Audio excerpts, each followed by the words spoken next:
get back into this real quick. We just covered in the previous video your basic FPS limits and uniform restrictions, which hopefully aren't too many, but green versus tan, FPS, listed in the previous video. It's also listed in the rule book as well. And now we're going to get farther into stuff like launchers, grenades, smokes, and how to resupply on the field, that kind of stuff. All those fun things.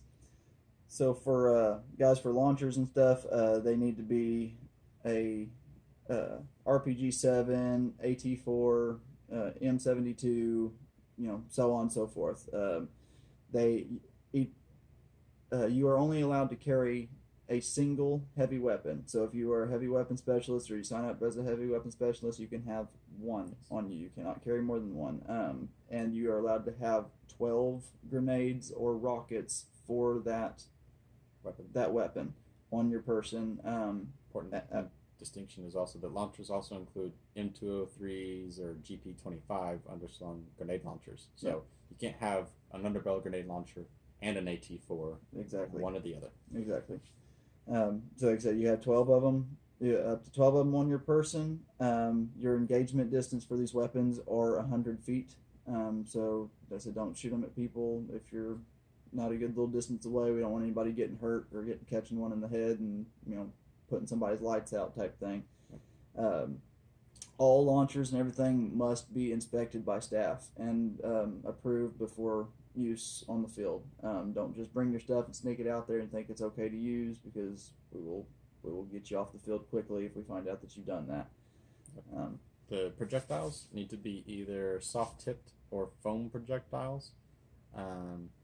Those are the ones allowed to use on the field. In addition, we can also use the Tag-in Paladin projectiles. The Tag-in Pecker plasticized foam projectiles are not allowed due to the damage that they can cause to some of the player vehicles and whatnot, and we don't want accidental damage happening because windshield got knocked out or cracked, and some of these are restored vehicles, old military vehicles, and that's just not a good time. Yeah, don't do it. Bad deal. Also for launchers, BB shells, also called master key rounds, are allowed. They can only be used outside of buildings, and they must have a 50-foot minimum engagement distance to use those. As far as hand grenades go, any commercially available hand grenade, be it either a smoke or an anti-personnel or bang grenade of some sort. AG-67s, R2Bs, all your readily available, which will be available on site as well at our vendors if you don't already have them. All those are good to go. Thunder Bees, noise grenades, all that. Don't necessarily have to expel BBs to be a kill. It is a 20-foot kill radius. We'll get into that later. If you're tossing a hand grenade into a building, throw it underhanded. Don't beam some kid in the face with a baseball throw because he stood up in the window at the wrong minute or something like that. Underhand only into buildings or inside of a building into another room. Then we're going to go to supply restrictions. Yeah. Players can only reload their magazines while at a mobile respawn or a fob point. Don't carry BBs on you. Don't carry loose BBs on you. Don't carry speed loaders on you out on the field. You said it's pointless. You're adding extra weight to yourself, and you can't use them out there anyway. If you are seen reloading, an admin will send you back to fob. If it's continuously a problem, then you know the drill. All those supplies obviously are needed, so keep them in a supply bag. Separate supply bag. You'll leave this at either the MRP or at the fob. Just plug it down there at the respawn point or the fob. You'll come back to it, do your reload, go back out in the field. Make sure that your supply bag is clearly marked with a tag with your name on it, because there's a chance that staff or admins might get a request in to do a resupply run, pick up everybody's bags like MRP and move them somewhere else. We'll load them up in a truck and bus them to the next point that you might be told to go resupply at. Players don't interact with somebody else's supply bag if it ain't yours, and they don't haven't given you permission to do so. Just don't mess with other people's stuff. Don't touch people's stuff. Don't take anybody's stuff. It will be dealt with harshly. Police will be involved. So we don't deal with stealing and all that. It's clearly stated in the rules. Just don't be that guy. You're allowed to have 6 hand grenades on your person, be it either smoke or anti-personnel, any combination thereof, 6 total. And don't use orange smoke That is reserved for event staff. We have special effects that use orange smoke, and we need to be able to clearly identify when one of those effects are in play versus when they're not. So don't use orange. And the only way to see that is to show up. Let's see. Went over the grenades, foam. Oh yes, ballistic shields, a new addition that we prototyped last year and we're adding officially this year.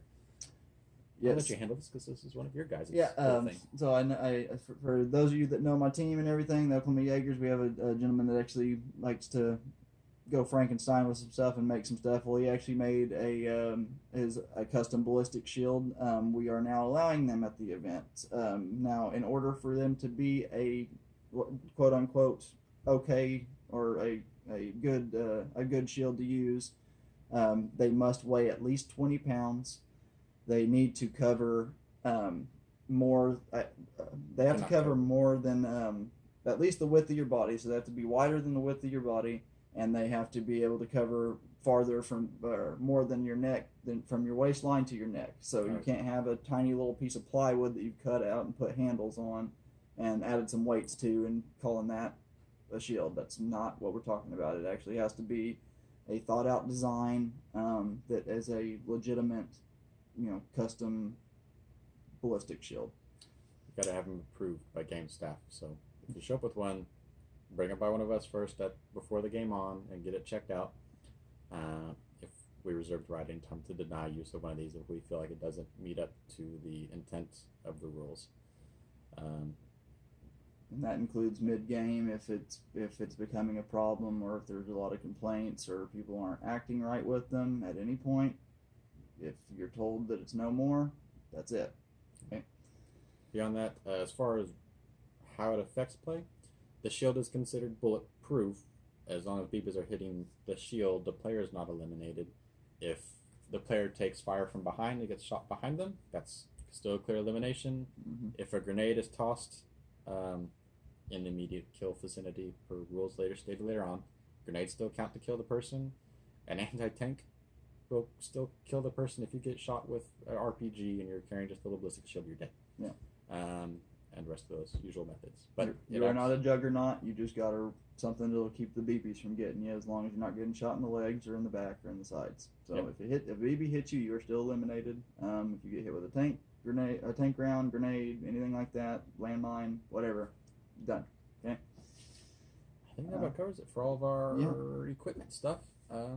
Thanks for listening. Next one, we're going to cover specifically how eliminations are handled, how what you as your average player need to know about medics and how they will save your life, figuratively speaking, in the game, and those sort of things. This is how you die. All right, guys. Remember, any more questions, anything like that, be sure to visit the website to get your tickets or read anything that you need to read and all that. It's www.mudcrabmilsom.com. Check us out. Cheers.